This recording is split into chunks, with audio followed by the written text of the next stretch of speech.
Last night, if you were looking for any kind of hope, wow, you didn't get it from Joe Biden. We are looking. Thousands, hundreds of thousands of people are yet to die here in America soon. Oh, my gosh. We are entering, this is a quote, we're entering a dark winter. What? Was this an episode of Game of Thrones or was this the presidential debate? I've never seen anything. I've never seen a president talk down or a presidential candidate talk down. Well, yeah, no, I have. Jimmy Carter. Last night, Donald Trump, I think, did the best he's ever done. It was the best performance. If he would have done this, the first debate, I think he would be ahead right now and really leaving Joe Biden in the dust. He was calm, collected. He complimented the moderator. I don't think he actually believed that she was doing a good job. She was an old, let's say, 2008 lefty. You know what I mean? All of her aggression was all passive. It was in the topics that they did and the way they were stacked. Did we really need 45 minutes on COVID when we've already covered that last time? Plus, there seemed to be the same thing Twitter did with the New York Post story. She seemed to have with the New York Post story, which was whenever Donald Trump was about to get an answer on what was going on with the laptop, she was there to step in and derail the conversation to something else. Overall, I did not think she was terrible. No, I didn't think she was terrible. She was like a traditional, what we had in, for media in 2008. Yeah, the topics were all tilted in a way that did not play to Donald Trump's strengths. Tilted? Yeah. The topics were all Joe Biden and Democratic talking points. What did it go from COVID to how bad the economy? I don't even think she did that. And then it was race. Look, those things have to come up in a presidential debate. No, they do, right? but they already covered them last time. They covered them. Like, here's the thing. We went through which would have been 3 presidential debates, and wound up being 2. Did anyone who doesn't follow the news closely get to hear about the Middle East taking steps? Nope. This is supposed to be the foreign policy debate. Mm-hmm. There was no foreign policy. No foreign policy. The fact that we've had these breakthroughs with Israel and the Middle East, 100% blame goes to the moderators and all of that, and some blame has to go to Donald Trump for not getting a chance to bring it up. I don't know how he'd be like, well, let me tell you about healthcare. The Middle East is healthier. I don't know what he was supposed to do, but how do we? I mean, this was a massive thing. In 2016, the debates were focused. Tons of talk was about ISIS and how that was going to be solved. Well, it was solved. Does anyone ever get told about that? I mean, again, solved is a little bit of an overstatement, But I mean, we are in a totally different place from where we were. I would have liked to have seen some of that come up. Well, they did bring up foreign policy with Kim Jong-un, but that's it. That was basically was it. Yeah, right. I mean, again, and you know what? I agree with Donald Trump. I mean, I've been shouting. How long have I been talking about North Korea? I've been talking about it since 2000 when we got on the air and we start really understanding North Korea. By 2005, I'm like, this has to be solved right now. They don't have nuclear weapons. They're going to gain them, and then you won't be able to do anything. We've been talking about it for decades. We've also been talking about Israel for decades. No, I know that. And why didn't, just because this was one of the things that's worked out really well, it was no longer a topic. It's I get that North Korea could have been a topic, but honestly, North Korea, we saw a different approach from the president than previous presidents.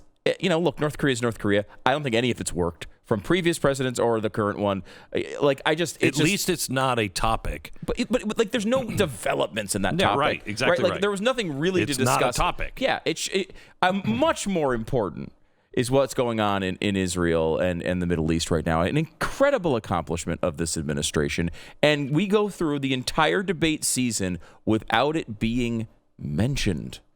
Think of all the time that has been spent discussing this problem over the past half century, And we have these developments See, and look at nothing. you look at the lies. Look at the lies. Last half century. It was like 1948, Stu. There you go. It was a little longer. Yeah, it was only 72 years. I'm stuck in 1998, apparently. My gosh, what a fool you are. I thought this was night and day from the first one, though. I thought the president did a really good job. Probably the best debate I can ever remember him participating in. Going back to 2016 as well, I thought he was, he was under control. His temperament was correct. He had a good mastery of what was going on. I think he made his arguments, successfully. He's in a tough spot against the moderator, and we're going through a really difficult. Everyone in the world knows 2020 is the crappiest year of all time. When you're president in the middle of that, it's not always easy sledding. I do think that the COVID thing was the worst section for the president, but I thought he handled it really well. Yeah. And it's only because it is just a whipping horse of the left. It's absolutely not true. I think the president did a really good job of pointing out, look, when I started doing these things, he was against it. And what is he offering new? Listen to cut 7, where he takes Joe Biden on shutting everything down. Say over soon. I say we're learning to live with it. We have no choice. We can't lock ourselves up in a basement like Joe does. He has the ability to lock himself up. I don't know. He's obviously made a lot of money someplace, but he has this thing about living in a basement. People can't do that. By the way, I, as the president, couldn't do that. I'd love to put myself in the basement or in a beautiful room in the White House and go away for a year and a half until it disappears. I can't do that. And Kirsten, every meeting I had, and I'd meet a lot of families, including Gold Star families and military families, every meeting I had, and I had to meet them. I had to. It would be horrible to have canceled everything. I said, this is dangerous. And you catch it. And, I caught it. I learned a lot. Great doctors, great hospitals. And now I recovered. 99.9% of young people recover. 99% of people recover. We have to recover. We can't close up our nation. We have to open our school, and we can't close up our nation, or Amen. You're not going to have a nation. I thought he was effective there. I thought he was really, really effective. Cut 9, Joe and Trump on shutdowns. What I would say is I'm going to shut down the virus, not the country. It's his ineptitude that caused the country to have to shut down in large part. Why businesses have gone under, why schools are closed, Not why true. so many people have lost their living, and why they're concerned. Those other concerns are real. That's why he should have been, instead of in a sand trap in his golf course, he should have been negotiating with Nancy Pelosi and the rest of the Democrats and Republicans about what to do about the acts they were passing for billions of dollars to make sure people had the capacity. The only But reason. you haven't ruled out more shutdowns. Oh, well, no, I'm not shutting down the name, but there are, look, you need standards. The standard is if you have a reproduction rate in a community that's above a certain level, everybody says, slow up, more social distancing, do not open bars and do not open gymnasiums, do not open until you get this under control, under more control. But when you do open, give the people the capacity to be able to open and have the capacity to do it safely. For example, schools. Schools, they need a lot of money to open. They need to deal with ventilation systems. They need to deal with smaller classes, more teachers, more pods. And he's refused to support that money, or at least up to now. Let's talk about schools. President Trump, I think we have to respond, if I might. Please, and then I have a follow-up. Thank you, and I appreciate that. Look, all he does is talk about shutdowns, but forget about him. His Democrat governors, Cuomo in New York, you look at what's going on in California, you look at Pennsylvania, North Carolina, Democrats all, they're shut down so tight, and they're dying. They're dying. And he supports all these people. All he talks about is shutdowns. No, we're not going to shut down, and we have to open our schools. And it's like, as an example, I have a young son. He also tested positive. By the time I spoke to the doctor the second time, he was fine. It just went away.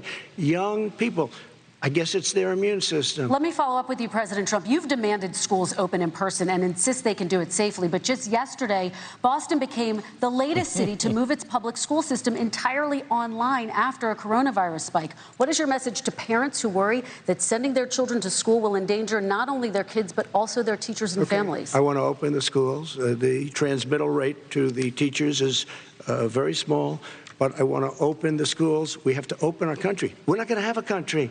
You can't do this. We can't keep this country closed. This is a massive country with a massive economy. People are losing their jobs. They're committing suicide. There's depression, alcohol, drugs at a level that nobody's ever seen before. There's abuse, tremendous abuse. We have to open our country.